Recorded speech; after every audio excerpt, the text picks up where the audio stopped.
Olá, sejam muito bem-vindos ao De Papo com André Silva, o seu podcast semanal. E hoje, em mais uma edição do De Papo, uma conversa muito boa, um bate-papo aqui descontraído com o nosso amigo, jornalista também, colega de profissão, Carlos Marques, que está aqui na minha frente. Mostra o Carlos Marques para a galera aí, Margot. Olha aí, olha. O Carlos Marques, vou fazer só um releasezinho aqui. Ele é graduado em Marketing e Comunicação e em Processos Gerenciais. Possui especialização MBA Executivo em Gestão Pública, Negócios e Competências Digitais e Curadoria, Museologia e Gestão de Exposição. Atualmente é chefe adjunto do gabinete da vice-governadoria e consultor e facilitador da Escola de Saberes do Amapá. Obrigado, Carlos Marques, por atender o nosso pedido e estar aqui com a gente nesse dia. Olha, satisfação, André, de estar aqui para esse bate-papo, falar um pouquinho dessa paixão, né, que é comunicação, que é marketing e gestão pública, que foi a cachaça que me contaminou aí nos últimos anos, mas é por Mas, uma boa causa, é por é o prazer de poder servir a nossa sociedade. E a gente está aqui para bater um papo sobre isso. bacana. O Carlos Marques, desculpa, ele tem 20 anos já aí nessa trajetória, né? Mais de 20 já, Mais né? de 20, mais de Carlos, 20. Somando, partic- somando o legislativo e o executivo, dá quase 30 anos. participou de campanhas, cara, vencedoras. Todas as campanhas que ele me falou aqui, só falou de duas no off aqui, que não foi que não foi vencedora, né? Mas teve com certeza ali algo que você aprendeu naquelas campanhas, né? Mas o restante das campanhas foram vencedoras. E, cara, para mim é um prazer estar conversando contigo. Sempre ouvi teu nome pelos bastidores. Carlos Marques, é o Carlos Marques e tal. E agora estou o Carlos Marques aqui na minha frente. Eu que sou jornalista também e trabalho com campanha eleitoral, para mim é um prazerzão estar falando contigo aqui, cara. Pô, satisfação é nossa, é minha em estar aqui. Aproveitar para mandar um abraço para minha paixão, meu suporte, meu porto seguro aí, que é Estrela, minha esposa. A estrela? Estrela, minhas duas Mas, filhas também, Ana Graziela e Estrelinha Nayá, que vão estar com a gente assistindo essa conversa. bacana. Carlos, a gente falou da tua trajetória. Agora eu queria ouvir um pouco sobre o Carlos Marques. Quem é Carlos Marques? Olha, eu falo sempre que eu sou um amapaense que nasceu em Breves, no estado do Pará. Eu vim para cá com 2 anos de idade, primeiro de uma família com 6 filhos, né? E, assim, uma família bem humilde e que tomou algumas decisões na vida que não foram tão acertadas, mas que no final do conjunto da obra elas facilitaram. Uma delas foi dizer assim, olha, eu quero trabalhar, eu não quero estudar. E aí, no meu segundo grau, eu parei de estudar e fui trabalhar. Uhum. Primeiro no garimpo do meu pai, depois na ICOME, que foi uma grande escola. Aí, anos depois, eu falei, olha, isso aqui não funciona assim, então eu tenho que voltar a estudar. E aí, até hoje, essa vontade de aprender, de estudar cada vez mais, de me aperfeiçoar, ela está comigo a todo momento. Eu vejo alguma coisa, eu não domino direito, eu vou pesquisar, e agora a gente tem muitas ferramentas para fazer isso. Então, o desejo de aprender é muito grande, e na gestão não é diferente. Eu não aceito o não, porque o não eu já tenho toda hora, né? Aham. Eu vou, coloco minhas energias no sim, e a gente só consegue fazer isso, chegar nesse ponto, conseguir o sim, se a gente conseguir aprender, reaprender, enfim, estar disposto a essas mudanças, às inovações, enfim, estar aberto a inovar, a testar cada momento aquilo que a gente está fazendo e achar uma maneira melhor de fazer. Foi essa necessidade de. Foi a necessidade de ter uma vida melhor que te impulsionou a estudar, Carlos? É uma Mas inspiração. É uma foi uma inspiração, inspiração. né? É uma inspiração. Eu digo sempre assim que eu gosto do Tim Maia, né? Eu digo que a gente vive às vezes, na maioria das vezes, dizendo assim, olha, me dá um motivo, né? Tim Maia dizia isso na Me dê canção motivo. ali, me dê motivo. Então me dá um motivo. Eu tenho um motivo. Todo dia, quando eu acordo de manhã, preparo o lanche da minha filha menor que estuda pela manhã, saio de casa, visto a minha roupa para poder fazer a minha musculaçãozinha, que o meu dia começa com isso, com a minha Massa. filha e com a musculação. ela tem um objetivo, é o objetivo de aprender, aprendendo com o meu próprio corpo, aprendendo a conversa com a minha filha, com a minha esposa. Enfim, a gente começa aprendendo, começa o dia aprendendo e termina o dia aprendendo. Às vezes até qual é a melhor forma de você deitar para poder descansar. É um exercício de aprendizado. Na gestão não é diferente, a gente vive num mundo louco de velocidade, de informação, enfim. E a gestão, apesar de ela ser um pouco mais lenta nessa questão da inovação, mas hoje ela precisa estar competitiva. Então, isso vale para a campanha eleitoral e vale para a vida da gente também. Bacana. Você já exerceu funções de diferentes esferas do Legislativo e do Executivo, né? Com essa bagagem, o que você considera essencial para um bom gestor público nos dias de hoje, Carlos? Olha, para o gestor, a primeira coisa é a disponibilidade de servir. Então, o próprio nome do gestor público ele é um servidor público. É o político, né? O político, ele quando ganha um mandato eletivo, ele passa a ser um servidor público. Então, a missão é servir. E essa disponibilidade tem que estar na frente. O segundo é o desejo, é a vontade de escutar. Tem pessoas que, quando exercem uma função, um cargo, se torna o dono da verdade, não aceita escutar e comete muitos erros por conta disso. Então, quando a gente escuta, você primeiro atende o anseio de quem te procura. E depois você corre o menor risco de errar, porque são ideias diferentes, são contribuições que você recebe e acolhe. Então, tem que saber escutar. Eu diria também que uma condição importante é o poder de articulação do gestor. Ninguém faz nada sozinho nessa vida. Sim. Né? A gente tem que contar com a ajuda sempre de alguém. Sempre tem alguém que vai te ajudar, vai dar uma mão, vai dar uma ideia. Sim. Então, você tem que estar pronto para articular. E hoje o gestor ele se relaciona com a sua equipe, ele se relaciona com outros poderes, porque ele presta serviço, ele se relaciona com o legislativo, com o executivo, com o judiciário. São várias esferas de poder que tem, de relacionamento que as pessoas têm ali. Primeiro é com a sua equipe. Então, Sim. O gestor também tem que ser um bom articulador. Eu digo sempre, as pessoas dizem assim, olha, tem um caminhão de melancia, né? O motorista tem que ser um motorista de caminhão de melancia. Nem sempre tem que ser, porque o motorista de caminhão de melancia, ele vai andando com as melancias mal arrumadas e com o balanço ali do caminhão, elas vão se ajeitando, vão se arrumando. E a gente não, tem que dar o jeito de arrumar as coisas ali e encontrar a solução. Mesmo. E o último ponto é ser verdadeiro, ser transparente, ser comprometido, porque a sociedade hoje ela deseja isso, ela aspira a isso. E ela tem muitos canais de informação. Então, não tem como hoje você omitir a verdade, nem que queira. Sempre vai ter uma câmera, um celular, uma imagem que vai trazer a verdade à tona, felizmente. Sim. Então, esses 4 quesitos aqui acho que é de primordial importância para que um gestor tenha sucesso na sua missão. E, Carlos, eu tenho uma sensação, você falou nessa questão do servir, né? Ele tem que, o político, ele tem que ser o servidor, né? Ele já é um servidor, né? A partir do momento que ele se elege, ele vira um servidor. Eu vi uma história, não sei se tu já ouviu falar no conto da Caverna de Platão. Sim, sim. Aquilo é um político, né? É verdade. Aquele cara que sai da fila, que ele mostra todo um cenário, né? Ali Sim. As pessoas acorrentadas, aí tem a fumaça, aí tem o fogo, tem a sombra que projeta, sombra, né? Verdade. Aí aquele cara se liberta, acha um lugar para sair, ele sai, e aí qual é a preocupação desse cara? É voltar para ver se leva mais gente junto. Esse foi o político, né, que o Platão identificou ali. É difícil encontrar hoje gente assim, né, Carlos? Que se doe realmente, que queira agir como um político, né, de Platão. Olha, a gente tem muita gente boa que às vezes se perde no caminho e tem outros que se mantêm, apesar de todos os fatores que podem influenciar e podem desviar o caminho.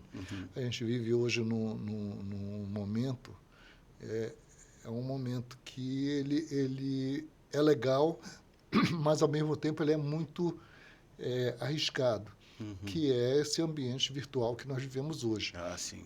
Onde você pode impulsionar a reputação de uma pessoa, de um político, de uma autoridade, ou de um cidadão comum mesmo, ou destruir em fração de minutos. É verdade. Através de um fake news, através de uma postagem. Teve casos de mortes, inclusive, de pessoas inocentes que alguém falou alguma coisa e... Aqui mesmo, na Amapá, a gente já teve. E aconteceu. Assim. Então, essa pressão é muito grande também. Então, não estou aqui para defender o político. Eu estou dizendo ele é um ser humano, como todos nós, mas ele tem muitas influências hoje. Então, fica mais difícil de você, às vezes, manter a retidão. Mas, por outro lado, o lado bom da coisa é que o cidadão ficou muito mais informado. Então, coisas que, às vezes, estavam na caixa preta, estavam guardadas ali, hoje não estão. Hoje elas vêm à tona. O outro ponto é que o cidadão também se torna um agente da comunicação. Sim. Ele, com o telefone celular, ele vai lá e gera uma matéria, gera uma pauta, mobiliza.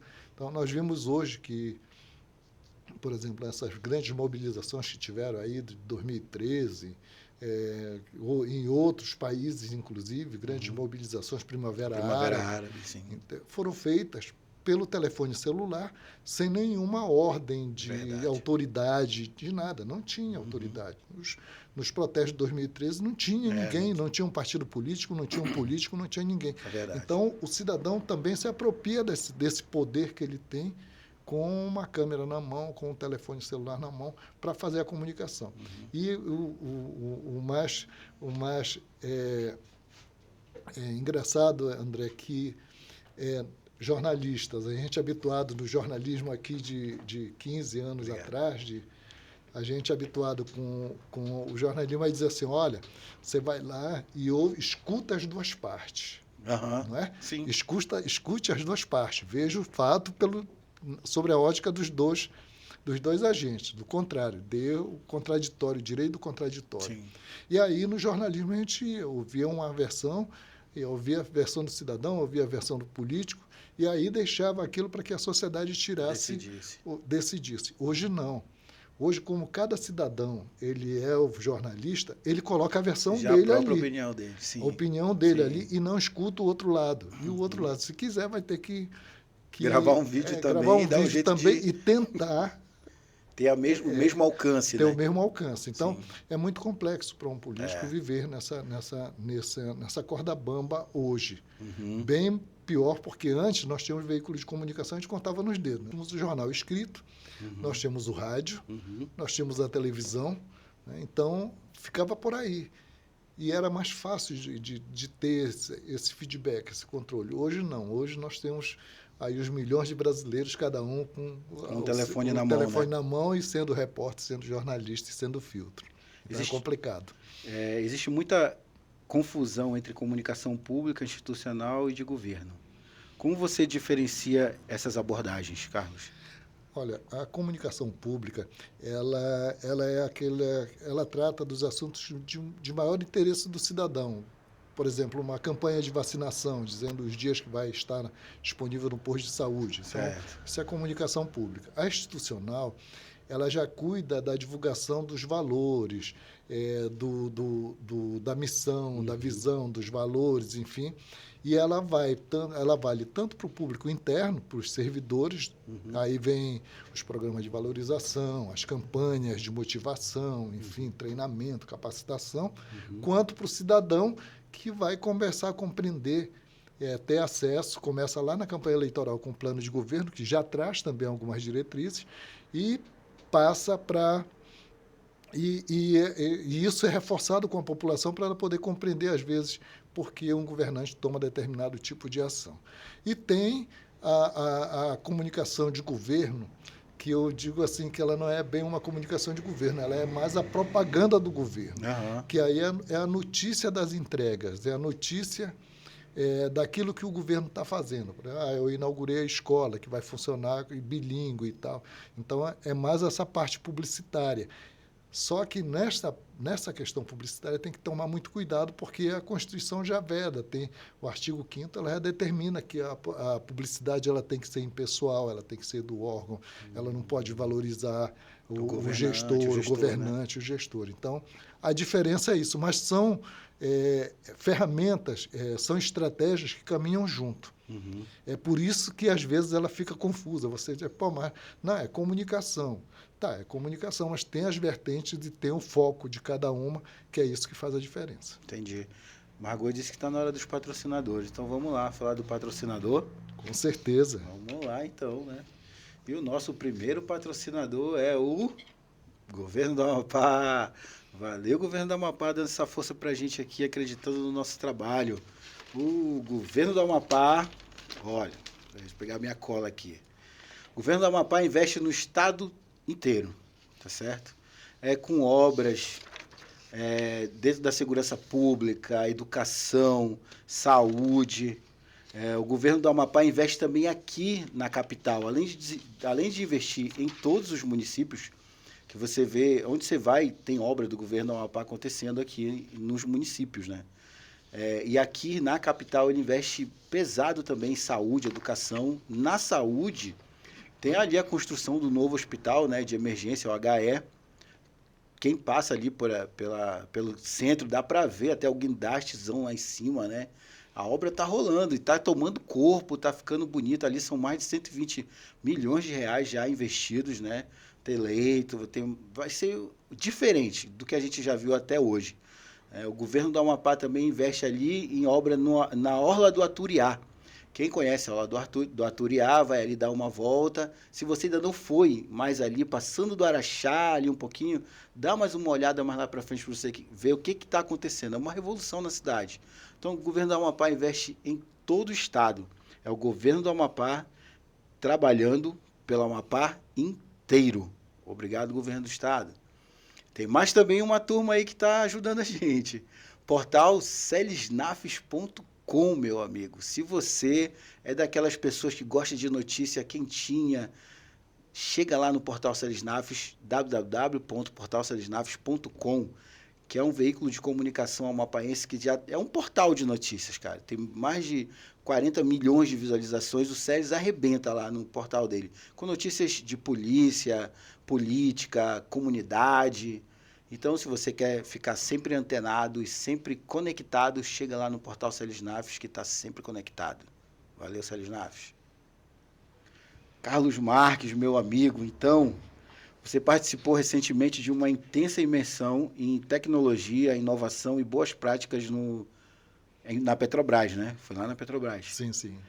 Que é um dos maiores centros de pesquisa do mundo. O que você trouxe de insight para aplicar aqui no Amapá, Carlos? Pode falar sobre isso? Olha, a gente visitar aquele centro ali, André... É outro mundo, né, cara? É outro mundo. Aumenta o orgulho da gente de ser brasileiro. Saber que tem irmãos nossos brasileiros desenvolvendo pesquisas.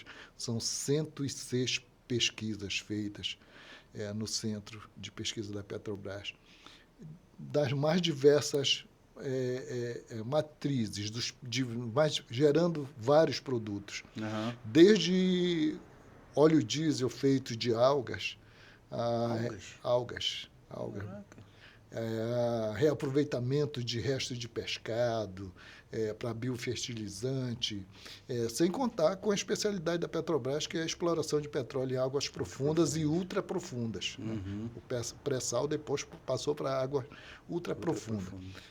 O que ainda deixa a gente meio triste aqui, aí eu vou fazer um parênteses aqui, depois continuo respondendo a sua pergunta.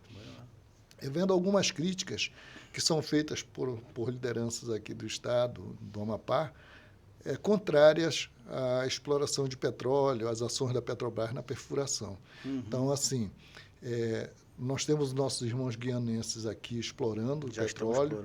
Temos lá, mais acima ainda, o pessoal da Guatemala ali também explorando no mesmo tipo no mesmo litoral. Sim. Ali.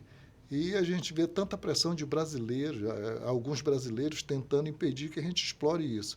Olha, 2027, se a gente não explorar, a partir de 2027 a gente começa a ter a diminuição de cargas de algumas reservas que já estão no seu limite, alguns Sim. poços mais antigos e tudo. Uhum. E a exploração de petróleo na margem equatorial ela vai equilibrar, ela vai fazer com que o Brasil mantenha suas reservas e não dependa de ninguém. 2027 a gente pode ter uma crise? Não, 2027 começa a diminuir a quantidade de óleo explorado em outras reservas. Sim. Então tem que ter novas reservas para poder fazer isso. Os Estados Unidos está fazendo, todo mundo que destruiu as suas florestas, André, está explorando combustível fóssil, petróleo. Uhum.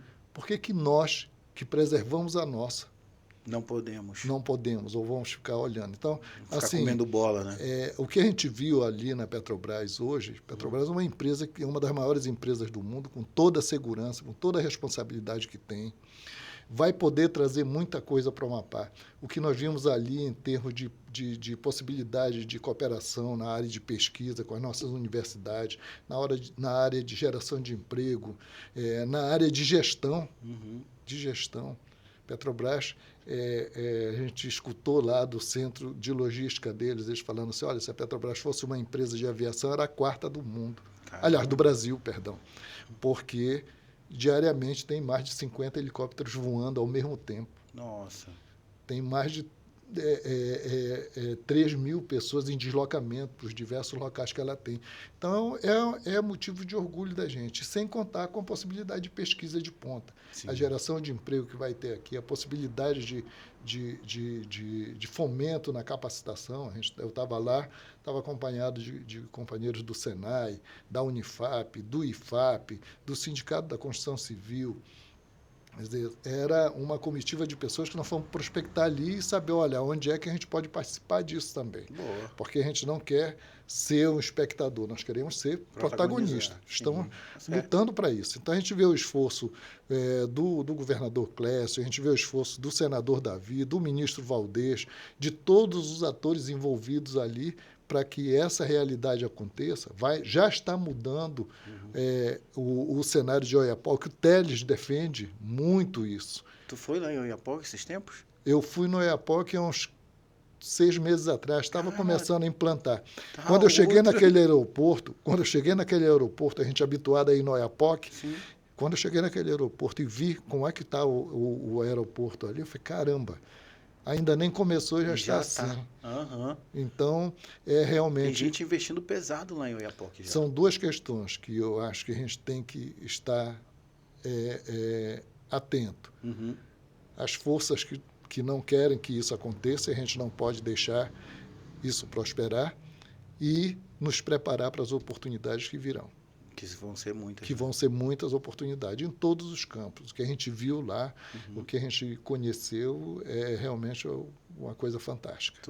Você falou 2027, a gente já corre o risco, já começa ali, é o limiar, né? Nós temos de começar a repor reservas. A gente tem que começar agora, porque são, se eu não me engano, eu ouvi falar que são 6 anos só para estudo e prospecção. Demanda tempo. O que eu estou dizendo aqui, o que eu disse aqui é assim, que a gente começa a ir para o caminho de algumas reservas nossas já chegarem no limite. Eu estou dizendo assim, já tem que começar. Nós temos de começar aqui para quando isso acontecer, lá, estudo, não sei, né? daqui a 10 anos, daqui a 15 anos, nós já estamos operando e aí o Brasil não sofrer nenhum tipo de trauma com relação a isso. Agora, essas forças aí são muito grandes, hein, cara? Porque para segurar um instituto nosso, que o próprio presidente consegue...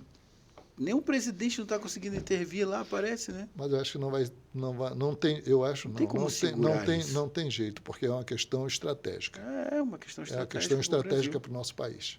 E a gente estava falando de comunicação pública, né, institucional.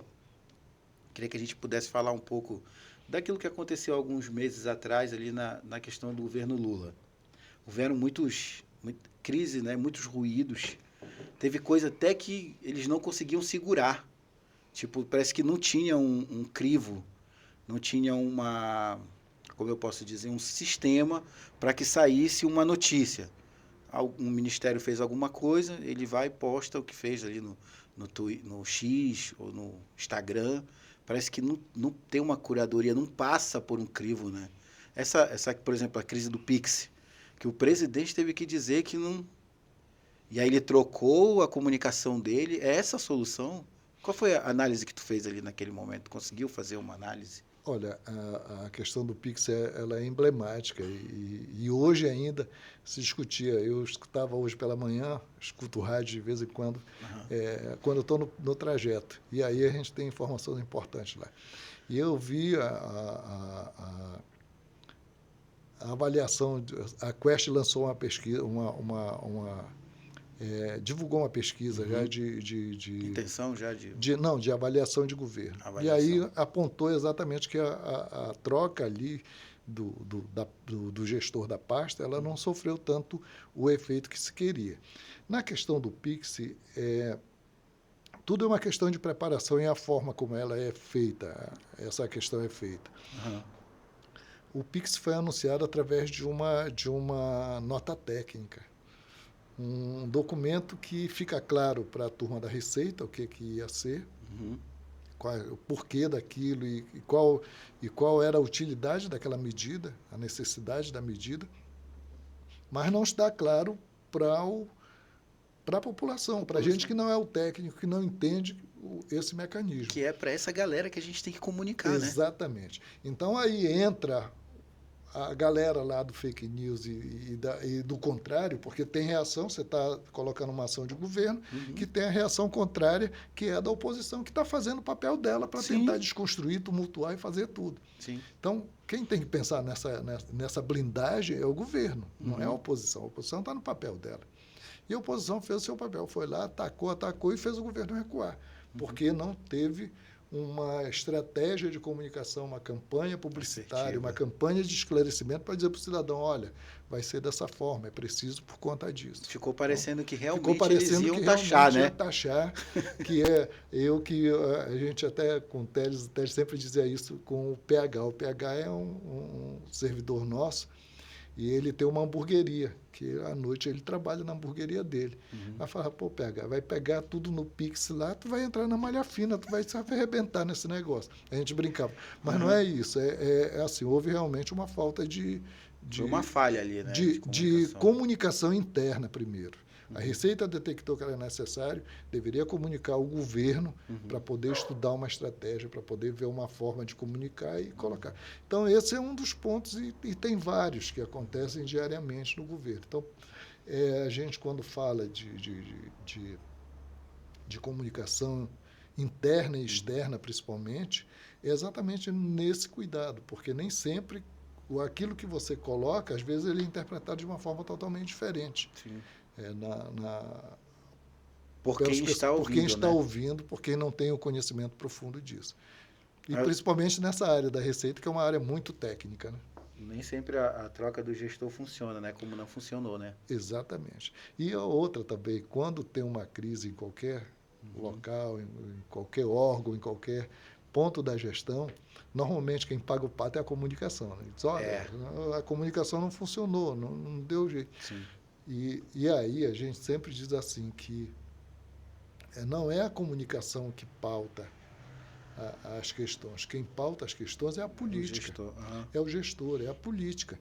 Então, assim, quando tomou a decisão de fazer o controle do Pix ali, a decisão foi política. Aí cabe à comunicação ver a melhor forma de comunicar isso para que não tenha dúvida. Que não tenha ruídos também. Normalmente... Né?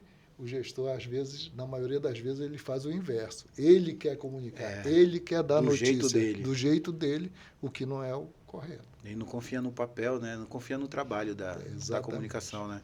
Isso é um erro, né, Carlos? Assim, para quem está entrando... Com certeza, é um risco muito grande. É um risco, né? É um risco muito grande. Sim. Quais são as tendências para os próximos anos na gestão política, na gestão pública e no marketing político eleitoral, Carlos? Qual é a tendência agora? Eu quero saber. Olha, quem está aí assistindo, deve ter neguinho da comunicação assistindo, aproveita isso aqui, cara.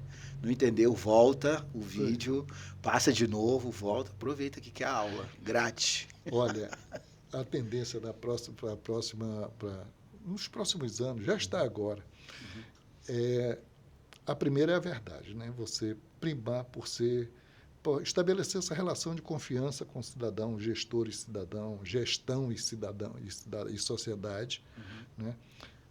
Sendo o mais transparente possível nas suas ações, comunicando de forma melhor aquilo que quer. Depois é compreender que hoje nós estamos num momento de virada de chave da sociedade no comportamento. Hoje nós estamos saindo nós estamos saindo de um modelo que vinha de fraternidade para um modelo da prosperidade, da teoria da prosperidade, que hoje é moda aí dizer assim, olha, você antes não, era a fraternidade, eu vou te ajudando, hoje está muito mais individualizado. Muito cada um por si hoje. Muito cada um por si. Então, existe um novo momento da sociedade e a gestão tem que compreender isso, porque senão vai ter vários problemas. Depois é o uso assertivo da tecnologia. Então, hoje nós temos tecnologia, nós temos inteligência artificial, nós temos TICs, nós temos vários instrumentos que nós podemos incorporar na gestão e tornar a gestão mais ágil. Mais ágil, porque, infelizmente, o serviço público ainda é muito lento na sua execução, por uma série de questões. Às vezes, normas que não tem na iniciativa privada e que lá funciona melhor. E a gente vê um caminho também da gestão nesse caminho inverso. Você olha, por exemplo, quando diz, faz PPI, faz concessão, funciona muito melhor, apesar de toda a resistência que tem. Vamos pegar um exemplo aqui bem simples. Antes você, para conseguir uma linha de telefone para a tua casa móvel, que só tinha móvel, você entrava na fila da Telemapá, por exemplo, aqui no estado, e passava 1 ano, 2 anos para você conseguir aquela linha. Nossa. Era assim que funcionava. E no tempo de chuva aquela linha não funcionava. Hoje você decide ter mais uma linha de telefone, você vai numa primeira loja ali, compra um aparelho, compra um chip, põe e pronto, você está lá com áudio, vídeo e som na sua disposição. Sim. Então a privatização ela proporcionou isso. Por quê? Porque o mercado, a iniciativa privada ela é muito mais ágil. Ela não tem uma série de regras que às vezes engessa. Então você tem que o gestor hoje, a tendência hoje é você ter ações mais segmentadas, mais individualizadas, você utilizar muito de tecnologia, né, de inteligência artificial, enfim. Tem muita resistência ainda para o uso dessas tecnologias? O que é que tu sente assim? Olha, está lá dentro, né? Assim, eu vou citar um exemplo aqui bem claro. Nós tínhamos um sistema no governo, antes da pandemia, nós tínhamos um sistema chamado EDOC. Ele era responsável pela gestão de documentos no âmbito do governo.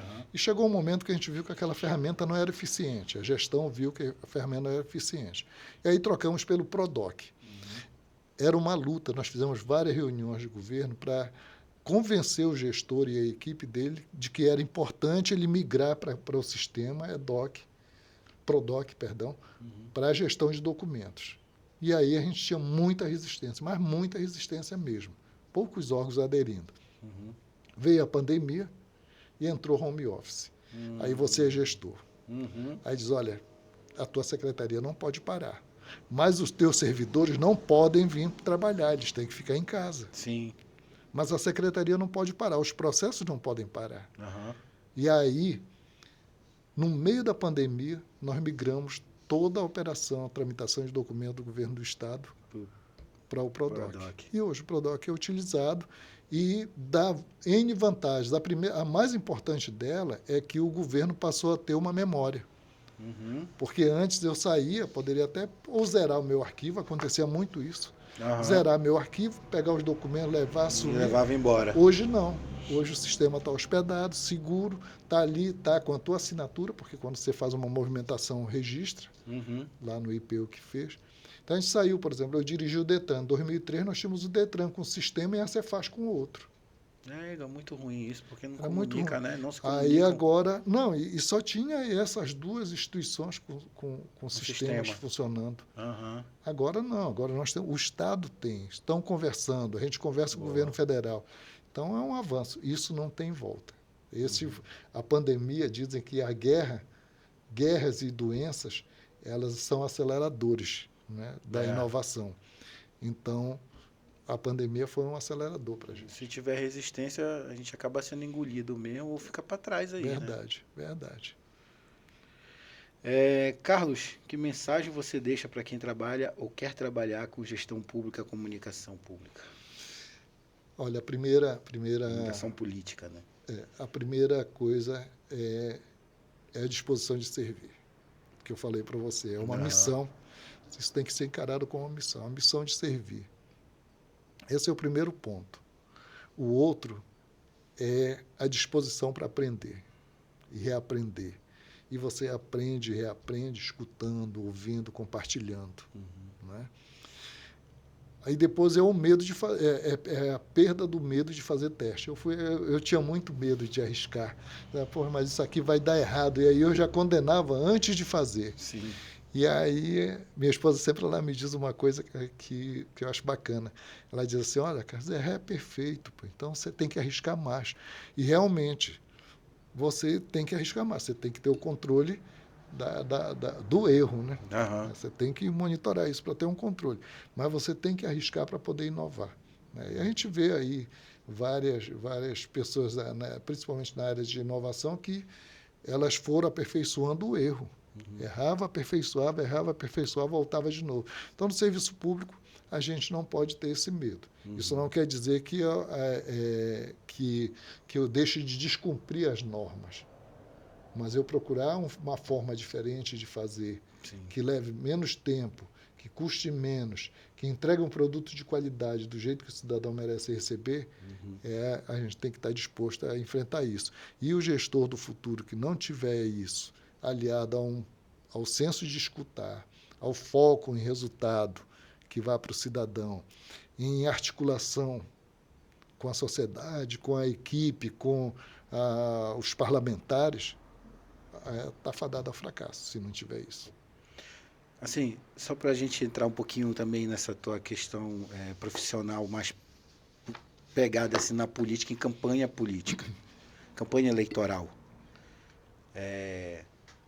Quantas campanhas tu já participou? Rapaz, eu já perdi a conta. Eu comecei em 92. De lá para cá, todas as campanhas, de 2 em 2 anos, eu estou ou nas campanhas de governador ou na campanha de algum amigo prefeito. Essa última agora, nessa eleição agora, eu fiquei em Porto Grande e Calçoene. Os nossos candidatos não foram eleitos ali, nós perdemos a eleição nesses 2 municípios e contribuí com o meu amigo Bala na discussão da estratégia em Santana. Ganhamos em Santana. E aí, mas assim, fomos bem-sucedidos dentro daquilo que nós tínhamos planejado para o PDT, para o nosso partido. Nós fizemos um planejamento, eu, Télio, João Pedro, nós fizemos um planejamento e nossa previsão era de eleger de 25 a 30 vereadores, nós elegemos 27, 54 mil votos, dos partidos com maior votação no município. Nós cumprimos a nossa meta de eleição. Na eleição anterior, nós ajudamos a ganhar o governo do Estado, a eleição do governador Clécio com o Telles, né? Elegemos 3 deputados federais, 3 deputados estaduais, contribuímos fortemente na eleição do senador Davi. Então, assim, também é objetivo alcançado, né? A gente alcançou os objetivos. Eu digo sempre que nós somos um partido que cumpre meta, porque, para a gente encara a eleição como ciência e como estratégia, que tem uma pessoa que é escolhida para representar esse desejo, esse projeto. Pois é. Tu possui uma história impressionante nas campanhas do Valdez, que foi ex-governador do estado, hoje é ministro, né? O que diferencia uma campanha vencedora das demais, Carlos? O que tu pode me dizer, cara? Olha, o primeiro é o próprio candidato, né?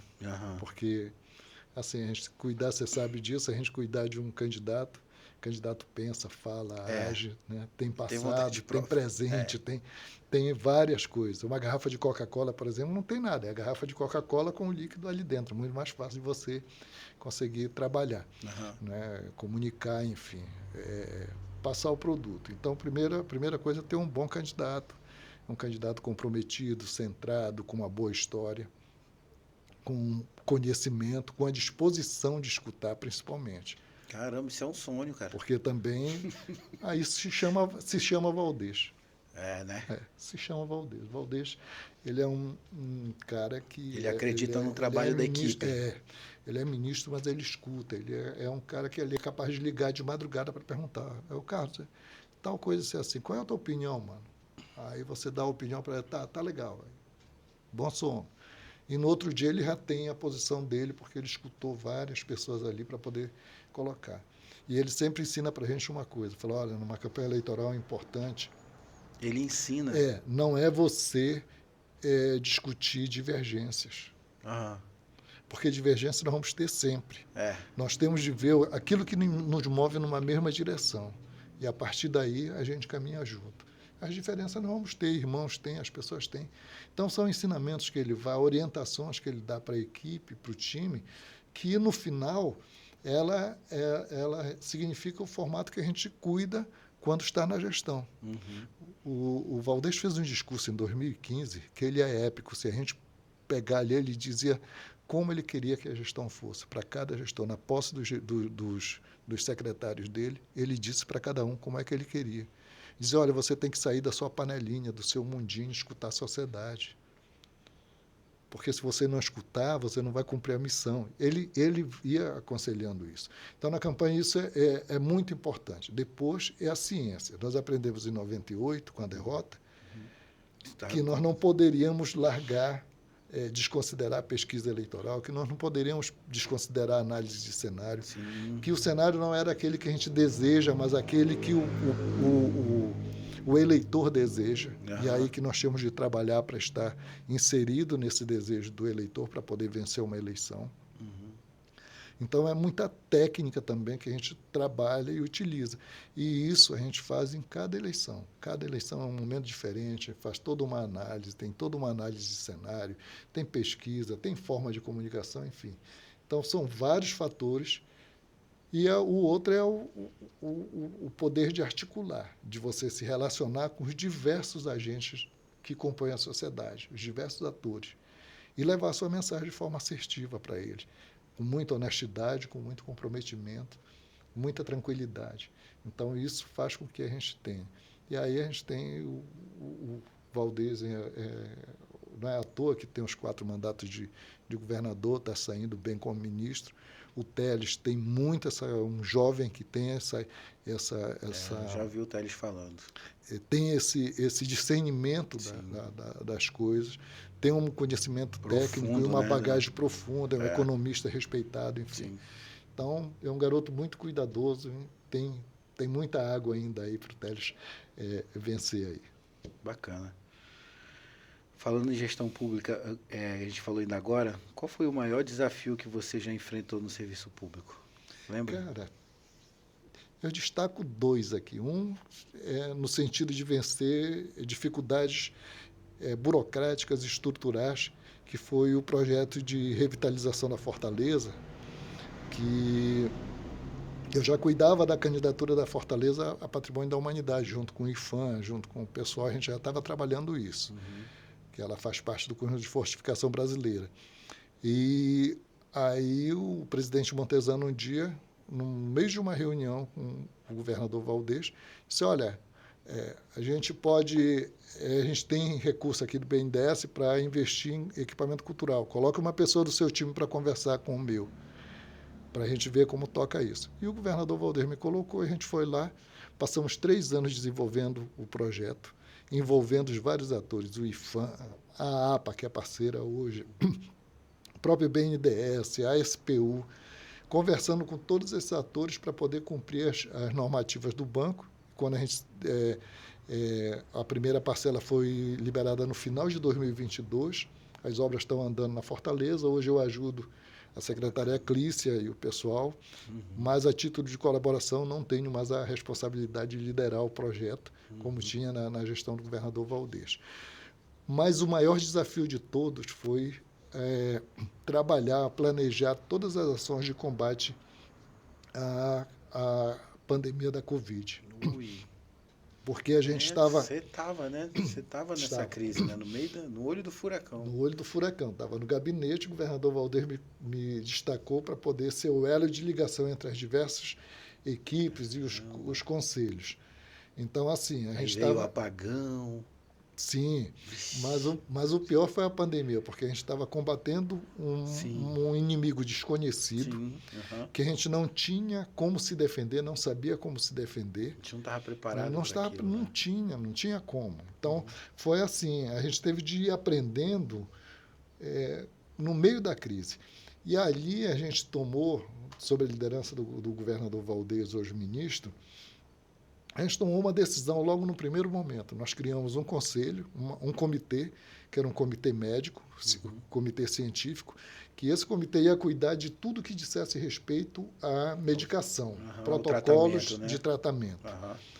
Montamos um outro comitê, que era formado por vários órgãos, Secretaria de Saúde, Secretaria de Vigilância Epidemiológica, que ia cuidar da proteção das pessoas ali, do acolhimento das pessoas nos hospitais e do controle e da questão de vacina, questão de número de informações de contaminação, dados, enfim. E como orientação de governo naquela crise, a gente tirou quatro posicionamentos. O primeiro era proteger. A primeira missão era proteger a nossa população, o nosso povo. Então, no proteger estava ali prestar assistência médica, garantir a segurança, garantir que não faltasse alimentação, porque você estava perdendo. Teve categoria que parou de trabalhar. Pessoal de evento, pessoal de restaurante, pessoal de lanchonete, parou de trabalhar. Então, a gente tinha de garantir, proteger esse pessoal. O segundo momento que a gente também começou no início da pandemia foi pensar como nós poderíamos responder, retomar as atividades. Nós tínhamos bloqueado ali para poder preservar a vida e nós tínhamos de pensar em como retomar. Depois disso, de como retomar, porque aí vai retomar, mas, por exemplo, o cara da lanchonete passou lá 1 ano parado. Aí, quando ele vai voltar, ele não tem mais capital. Aí nós tínhamos de pensar em como recuperar esse empreendedor. Através de crédito, como é financiamento, como é que era, dispensar o imposto. E depois era sustentar, como é que a gente ia sustentar o Estado? Porque o Estado estava fragilizado também, o esforço foi muito grande de gestão. Imagino. O esforço foi muito grande. Nós tivemos aqui momentos que nós tínhamos quase 400 leitos funcionando, no HU, em tenda, na UBS. Então, assim, era um esforço muito grande. Foi um momento de muita tensão, de muitas decisões duras, para você dizer para a pessoa que ele não vai poder trabalhar. Eu estou fechando aqui o seu estabelecimento, não vai dar para você trabalhar. E quando é que eu vou voltar? Não sei. Então, a gente tinha que dizer isso, né?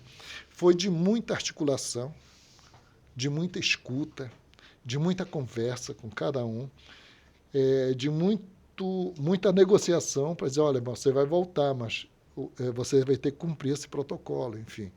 Então, foi assim, um momento muito tenso, mas foi um momento de muito aprendizado, que hoje, se você me perguntar qual foi o maior aprendizado que eu tive nos últimos 20 anos, ele foi trabalhar, ser o agente de articulação ali, de comunicação, o elo de comunicação entre os diversos setores do governo para poder combater a crise da Covid. Nossa. Esse foi um aprendizado assim que não tem preço, que eu levo para a minha vida toda e passo para aqueles que eu tiver a oportunidade de passar esse tipo de experiência. É uma experiência fantástica. Eu fico olhando assim para ti, tu falando, né? Eu te vejo, tem uma paixão, né? Assim, nos teus olhos quando tu fala, né? De política, quando tu fala de campanha. E a gente tava conversando aqui no off, né? Que a gente que não foi sempre assim, né, Carlos?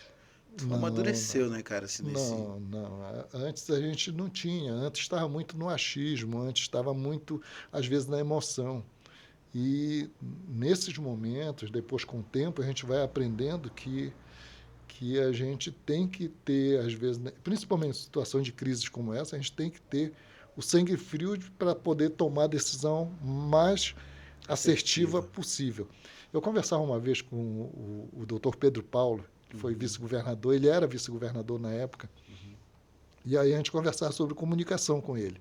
E ele me deu um exemplo que eu trago até hoje, bacana, dessa situação. Ele diz assim, Carlos, você sabe por que um médico não atende o parente dele? Por exemplo, o filho que é médico, ele não atende o pai dele, por acaso, se o pai dele adoecer? Eu falei, não, doutor. Ele disse, porque ele vai estar abalado psicologicamente e pode cometer um erro. Ele tem um risco muito grande de cometer um erro. Faz sentido. Então, ele não atende. Ele chama um colega especialista e o colega faz o atendimento para ele. Ele pode até acompanhar, mas ele não atende. No momento de crise, a gente tem que ter esse sangue frio que o médico tem. Uhum. Né? Mesmo estando assim, por exemplo, quando a gente disse assim, olha, lockdown, vai fechar tudo. Só a gente sabe como a gente ia dizer para as pessoas isso. Aí a pessoa diz assim, eu estou desesperada, mas eu queria conversar com o meu pastor, com o padre da minha paróquia, mas não pode porque a igreja está fechada. Então era uma situação assim, muito difícil. Eu me refiro à tua vida de trabalhando na política, nesses bastidores. É muito difícil. A gente estava conversando e tu me disse, nem sempre foi assim. Eu não nem gostava sempre. de política. Eu tinha uma opinião forte sobre isso, né? E aí sim, mudou, né, cara? Teve uma virada de chave aí. Sim, sim. E eu vejo hoje a política como um agente de mudança, porque se a gente não estiver envolvido, a gente já está envolvido na política. Já. Porque você negocia, gostando ou não. Você negocia a todo momento. Sim. Na política, essa negociação é que rende os bons frutos. Mas se ela for feita de forma transparente, de forma tranquila, com compromisso, se não tiver isso, não faz sentido você sair de casa para fazer o quê? E lembrar também que hoje você está de um lado do balcão como gestor. Amanhã você pode não estar. Sim. Não está. O Celes a gente tem uma história com o Celes bacana isso. Em 2011 a gente não estava no governo, eu fui pedir um favor para o Celes na TV Amapá, Celes e o Arilson. E eles me deram, me concederam o favor. E aí depois o Celes me perguntou, o que mudou na tua vida? Eu falei, Celes, o que mudou? Assim, muita coisa mudou, mas eu te digo que não mudou, não. Por exemplo, eu ter a liberdade de ter amigos como vocês aqui, de pedir um favor, e vocês me atenderem e ainda me receber com um cafezinho bacana. Porra. Então, isso a gente constrói na política, isso a gente constrói na gestão. Porque se você for o gestor que eu sou o todo-poderoso, dono do mundo aqui na história, você vai cair, e quando você cair, você não tem ninguém. E isso é passageiro. Então, assim, eu não sou servidor público. Todo o meu tempo de gestão foi cargos. Foram cargos de confiança. E eu procurei dar o meu melhor em todos esses anos. Assim, chegando no meu horário certo, saindo no meu horário certo, entregando o meu melhor, vendo a melhor forma de fazer, porque eu sei que tem determinados momentos que a gente está do outro lado do balcão. E quando eu estiver do lado do balcão, eu quero receber o melhor. Boa. Então, agora que eu posso fazer, eu tenho que entregar o meu melhor, para que alguém lá no futuro me entregue o seu melhor quando eu precisar. Boa. Essa virada de chave veio lá nos 30 e poucos anos, não foi? Foi, a gente vendo muita coisa, seguindo muitos exemplos, errando um bocado também. E aí a gente vai amadurecendo, vai tendo tranquilidade. Os holofotes, a luz do poder não afeta mais o ego da gente. A gente sabe que a gente está ali com a missão de servir.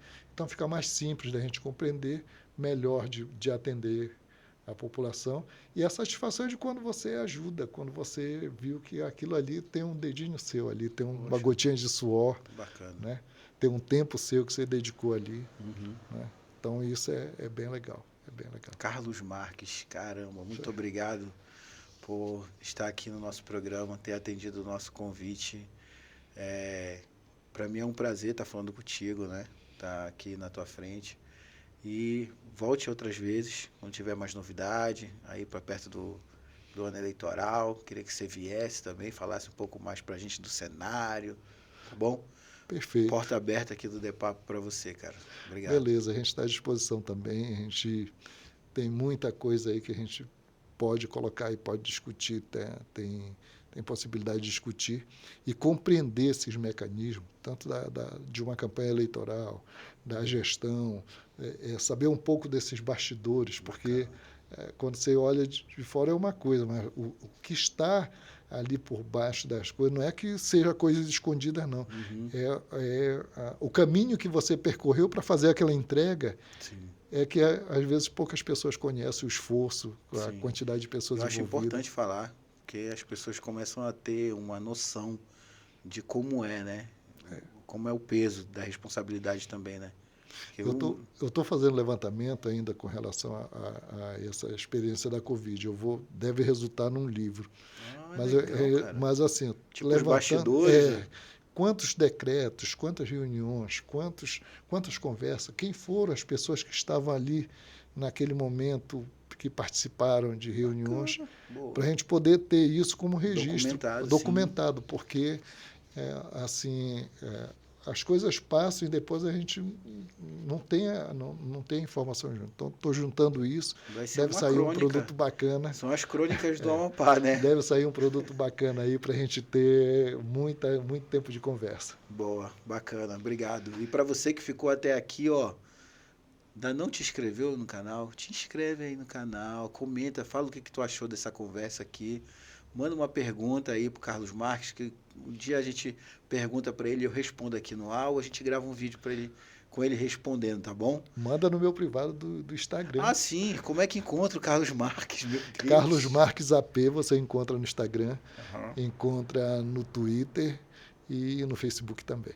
Carlos Marques. Carlos Marques AP. Carlos Marques AP, sem o hífen? Sem o hífen. Boa, beleza. Agradecer a todos que ficaram até aqui com a gente, agradecer a Margot que está ali no comando das máquinas, mandando ver aí nos cortes. Muito obrigado para você e até o próximo vídeo. Fiquem com Deus, até mais. Valeu. Valeu. Obrigado, Carlos.